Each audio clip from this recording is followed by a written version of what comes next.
ఇక మా బతుకుల్ని రోడ్డున పడేశారు. టీచర్స్ డే సందర్భంగా మాకు ఇచ్చిన గౌరవం ఇదేనా? అకాడమిక్ ఇయర్ మధ్యలో తొలగిస్తే ఎట్టుపోవాలి. సోషల్ వెల్ఫేర్ సెక్రటరీ ఆఫీస్ ముందు పార్ట్ టైం గెస్ట్ ఫ్యాకల్టీ నిరసన వ్యక్తం చేస్తారు. అన్యాయంగా వాళ్ళకు నోటి మాట కూడా లేకుండా తక్కువ తీసి పారేసారు.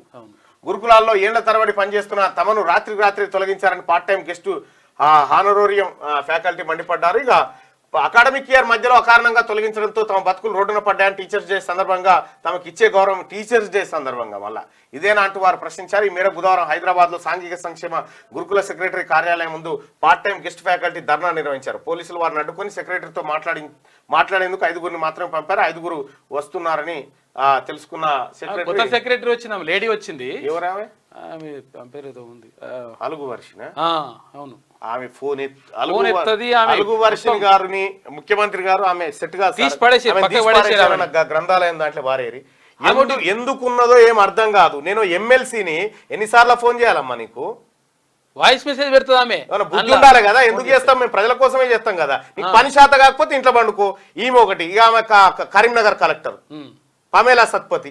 ఆమె ఎవరికి ఫోన్ ఎత్తేది లేదు, ఏం చేసేది లేదు. ఆడ ఎందుకు చేస్తారమ్మా? మీరు శాత కాకపోతే రిజైన్ చేసి ఇంట్లో పండుకోరు అంతే. ఈ ప్రజల గండాన కలిగిరు మీరు. లైక్ చేయండి,